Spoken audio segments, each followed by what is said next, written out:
നമസ്കാരം. എല്ലാ മാസവും വൈദ്യുതി ബിൽ കൂടിക്കൊണ്ടിരിക്കുകയാണ്. ചെറിയ ചില മാറ്റങ്ങൾ വരുത്തിയാൽ വൈദ്യുതി ഉപയോഗം കുറയ്ക്കാനും ബിൽ നിയന്ത്രിക്കാനും പല വീടുകൾക്കും സാധിക്കും. ഈ വീഡിയോയിൽ പ്രായോഗികമായി ചെയ്യാവുന്ന ചില മാർഗങ്ങൾ നോക്കാം. ഒന്നാമതായി, സാധാരണ ബൾബുകൾ ഉപയോഗിക്കുന്നുണ്ടെങ്കിൽ അവയ്ക്ക് പകരം LED ബൾബുകൾ ഉപയോഗിക്കുക. LED ബൾബുകൾ കുറച്ച് വൈദ്യുതി മാത്രമേ ഉപയോഗിക്കൂ. മാത്രമല്ല കൂടുതൽ കാലം നിലനിൽക്കുകയും ചെയ്യും. രണ്ടാമതായി, ആവശ്യമില്ലാത്ത സമയത്ത് ലൈറ്റുകളും ഫാനുകളും മറ്റു ഉപകരണങ്ങളും ഓഫ് ചെയ്യുക. ചെറിയ ശീലമാറ്റം പോലും ഒരു മാസത്തിനിടെ നല്ലൊരു ലാഭം നൽകാം. മൂന്നാമതായി, പഴയ fridge, washing machine, air conditioner എന്നിവ കൂടുതൽ വൈദ്യുതി ഉപയോഗിച്ചേക്കാം. പുതിയ ഉപകരണം വാങ്ങുമ്പോൾ ഊർജ്ജക്ഷമത കൂടുതലുള്ള മോഡലുകൾ തിരഞ്ഞെടുക്കുന്നത് ദീർഘകാല ലാഭത്തിന് സഹായിക്കും.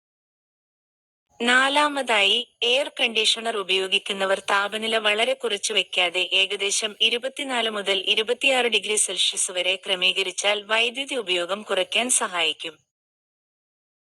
അഞ്ചാമതായി, ഫ്രിഡ്ജിന്റെ വാതിൽ അനാവശ്യമായി തുറന്നുവെക്കരുത്. ഫ്രിഡ്ജിന്റെ പിൻഭാഗം വൃത്തിയായി സൂക്ഷിക്കുകയും വായു സഞ്ചരിക്കാൻ ആവശ്യമായ ഇടം നൽകുകയും ചെയ്യുക.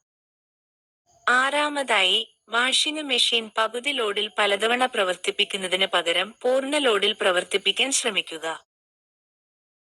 ഏഴാമതായി, mobile charger, television, set top box തുടങ്ങിയ ഉപകരണങ്ങൾ ഉപയോഗം കഴിഞ്ഞാൽ സ്വിച്ച് ഓഫ് ചെയ്യുക. സ്റ്റാൻഡ് ബൈ മോഡിലും ചില ഉപകരണങ്ങൾ വൈദ്യുതി ഉപയോഗിക്കും. എട്ടാമതായി, വീട്ടിലെ പഴകിയ വയറിംഗോ തകരാറുള്ള ഉപകരണങ്ങളോ ഉണ്ടെങ്കിൽ അവ പരിശോധിച്ച് ശരിയാക്കുക. ചിലപ്പോൾ ഇത് അനാവശ്യ വൈദ്യുതി നഷ്ടത്തിന് കാരണമാകാം. ഒൻപതാമതായി, സാധ്യമെങ്കിൽ പകൽ സമയത്ത് പ്രകൃതിദത്ത വെളിച്ചവും വായുസഞ്ചാരവും കൂടുതൽ ഉപയോഗിക്കാൻ ശ്രമിക്കുക. ഇത് ലൈറ്റുകളുടെയും മറ്റു ഉപകരണങ്ങളുടെയും ഉപയോഗം കുറയ്ക്കും. പത്താമതായി, നിങ്ങളുടെ വൈദ്യുതി ബിൽ എല്ലാ മാസവും പരിശോധിക്കുക.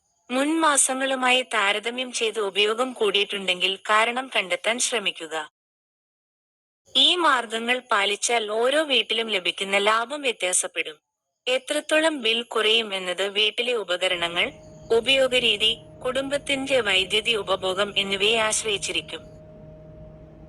ഇത്തരം ഉപകാരപ്രദമായ സർക്കാർ സേവനങ്ങൾ, ധനകാര്യ വിവരങ്ങൾ, ദൈനംദിന ജീവിതത്തിന് സഹായകരമായ അറിവുകൾ എന്നിവ അറിയാൻ ഞങ്ങളുടെ ചാനൽ സബ്സ്ക്രൈബ് ചെയ്യൂ. നന്ദി.